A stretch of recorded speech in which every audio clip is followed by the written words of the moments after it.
Oke, uh, Bapak Ibu semuanya, ketemu lagi di Widya Channel ya.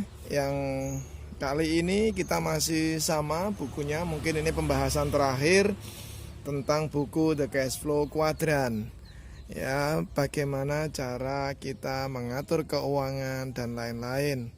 Dan di bab terakhir ini ya, itu terkait tentang melanjutkan bab 11 kemarin tentang bagaimana caranya kita memilih network marketing atau memilih personal franchise atau memilih waralaba pribadi yang benar-benar bagus ya. Kita ulas sedikit di bab 11 kemarin bahwa untuk memilih sebuah perusahaan multilevel yang bagus itu perlu kiranya kita memperhatikan beberapa aspek ya, atau kita menyebutnya itu sebagai pilar.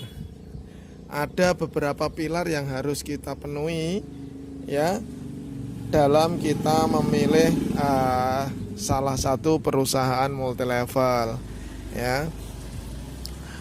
Kita menyebutnya 5 pilar ya, 5 pilar. Kemarin kita sudah bahas 3 ya, mungkin masih ingat. Yang pertama adalah perusahaan ya.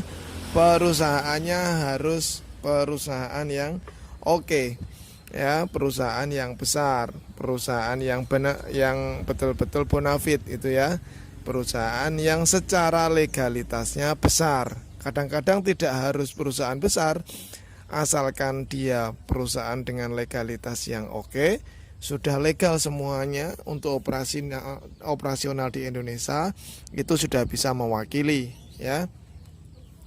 Baik, setelah yang pertama beres, setelah untuk urusan perusahaannya beres, langkah kedua adalah produk ya, betul. Langkah kedua adalah produk. Jadi harus memilih perusahaan dengan produk yang bagus.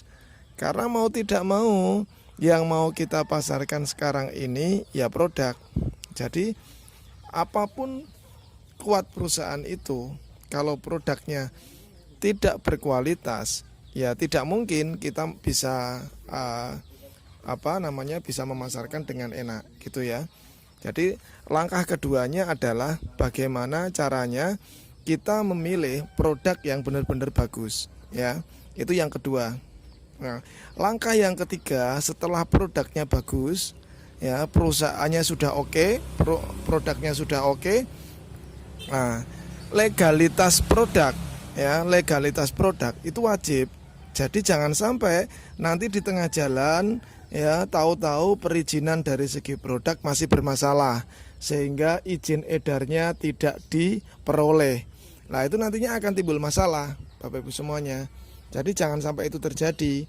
Nah, gimana caranya? Ya, kita harus seleksi betul di awal. Jangan sampai hal tersebut terjadi. Jadi harus seleksi betul. Produknya harus produk yang benar-benar kualitas dan produknya harus produk yang bisa dibilang legalitasnya sudah dapat.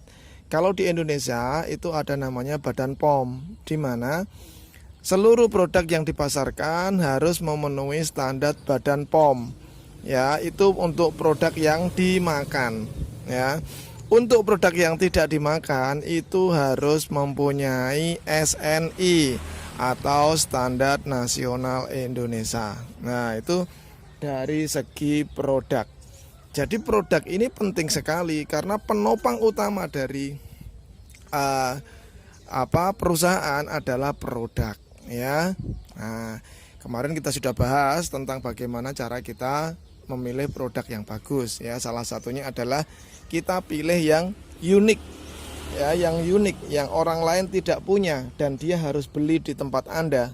Itu yang bagus. Jadi seperti itu. Jadi nggak bisa hanya sebatas produk yang aku beli di warung juga bisa, harganya lebih murah. Itu nggak akan bisa jalan walaupun di model network marketing kan. Seperti itu. Jadi harus punya spesifik dan unik. Itu yang paling penting ya. Terus berikutnya ya, pilar ketiga adalah marketing plan. Nah, marketing plan itu adalah bagi hasil ya, bagi hasil. Jadi bagaimana nantinya Bapak Ibu semuanya bisa mendapatkan uang dari usaha ini, itu terkait sama marketing plan ya. Rencana kerja terkait dengan bagi hasilnya. Di perusahaan waralaba pribadi itu harus jelas. Jadi mulai awal seperti apa bagi hasilnya itu harus jelas. Ya, tidak ada yang diumpet-umpetkan istilahnya, tidak ada yang disembunyikan. Jadi mulai awal berapa persen yang akan dibagi untuk distributor per levelnya itu harus sudah sangat jelas sekali. Ya, seperti itu. Nah, itu juga nantinya untuk menentukan bagi hasil itu ada beberapa cara. Kemarin sudah kita bahas ya, ada beberapa metode perusahaan untuk menentukan marketing plan. Jadi ada cara yang namanya binari dengan 2 kaki, ada yang namanya matahari dengan banyak kaki, tidak apa-apa, seperti itu lebih baik. Ada yang namanya hibrid. Ya, kemarin sudah kita bahas ya satu persatu. Ya, ini masih terkait sama 5 pilar. Ya, pilar berikutnya, pilar keempat dari perusahaan network marketing yang kita harus pahami selain dari perusahaan, produk, marketing plan ya. Yang keempat adalah sekolah bisnis. Nah, ini yang mungkin dilupakan sama perusahaan multilevel ya. Kalau hanya untuk sebatas jualan, diajari untuk jualan, boleh. Tapi kalau tidak ada sekolah bisnisnya, Anda tidak mungkin bisa punya bisnis besar. Ya. Kita ngopi dulu. Ya, intinya gitu ya. Harus ada sekolah bisnisnya ya. 3 sistem bisnis ini ya, masih di seputaran ini ya, harus perusahaan itu harus punya sekolah bisnis. Sekolah bisnis itu apa? Sekolah bisnis itu adalah lembaga tersendiri di luar perusahaan ataupun itu bentukan perusahaan yang mana mengajarkan kepada setiap distributornya untuk berkembang secara personal, untuk berkembang secara mental, untuk berkembang secara kemampuan ya, baik kemampuan menjual atau kemampuan mengolah tim. Karena nantinya bisnis ini adalah bisnis bagaimana caranya kita mengolah tim kita. Ya, ada orang yang memang itu keras sekali, ada orang yang itu harus didorong, ada orang yang berbagai macam tipe orang. Kita harus bisa mengatasi satu persatu. Ya, itu yang pertama. Yang kedua, yang namanya kita menawarkan sesuatu ya, yang kita temui adalah ada yang nerima, ada yang menolak ya.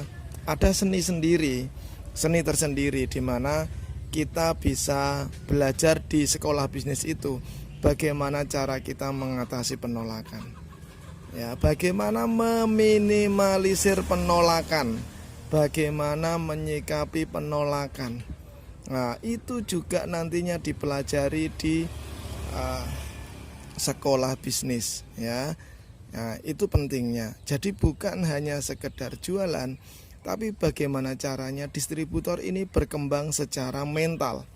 Ya, distributor tersebut berkembang secara mental. Jadi Bapak Ibu semuanya, penting sekali pilar keempat ini harus dipunyai ya. Jangan hanya sebatas bergabung di perusahaan karena nggak enak dan sebagainya, tapi lihat pilarnya. Ya, tadi sudah saya ingatkan lagi ya, ada 5 pilar dan pilar keempat adalah sekolah bisnis. Ya, istilahnya gini lah Bapak Ibu. Kita jangan hanya asal bergabung, jangan hanya bergabung di perusahaan multilevel gitu ya. Kalau kita tidak tahu sekolah bisnisnya. Kita tidak punya plan bagaimana caranya mengembangkan bisnisnya. Bagaimana caranya seorang individu yang tidak tahu apa-apa, dia bisa punya bisnis yang besar. Nah, itu perannya dari sekolah bisnis. Ya, jadi pilar keempat ini pentingnya minta ampun. Kalau tidak ada ini, tidak usah bergabung Bapak Ibu. Bapak Ibu hanya diajarkan untuk jadi salesnya perusahaan saja, bukan diajarkan untuk punya aset. Untuk punya aset, Bapak Ibu semuanya harus sekolah bisnis yang utama. Ya, sekolah bisnis itu ibarat gini Bapak Ibu. Kita punya 1000 orang dengan langkah yang sama. Untuk menjadikan 10.000 orang, 1000 orang dengan langkah yang sama, itu kita perlu komando. Kita perlu bimbingan. Kalau hanya sebatas komando, mungkin kita bisa. Tapi bimbingan ngajari orang mulai dari nol, bagaimana caranya dia berbisnis, bagaimana dia punya mindset, itu sekolah bisnis yang bisa. Ya, tidak bisa Bapak Ibu ngajari satu persatu. Ya, si A kita datangi, kita ajari, si B kita ajari, si C kita ajari. Kekuatan kita sampai berapa? Ya, kalau kita punya 1000 orang di tim kita, terus gimana caranya? Ya, yang terjadi adalah tidak mungkin kita bisa ngajari semuanya. Ya, itu gambarannya. Jadi intinya adalah sekolah bisnis ini wajib, ya, wajib hukumnya bagi orang-orang yang niat untuk membangun bisnis. Bukan hanya mencari uang Bapak Ibu. Karena kita ngomongnya bisnis. Kalau bisnis is about business, is about aset. Jadi harus ada aset di situ. Ya. Kalau hanya sebatas uang, Bapak Ibu dengan jadi salesnya perusahaan sudah dapat uang. Tapi di sini bukan itu, ya. Di sini bukan itu.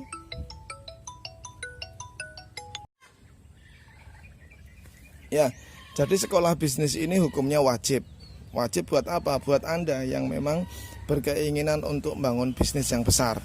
Ya, bukan cuma sekedar cari uang, bukan cuma sekedar bagaimana caranya punya penghasilan tambahan.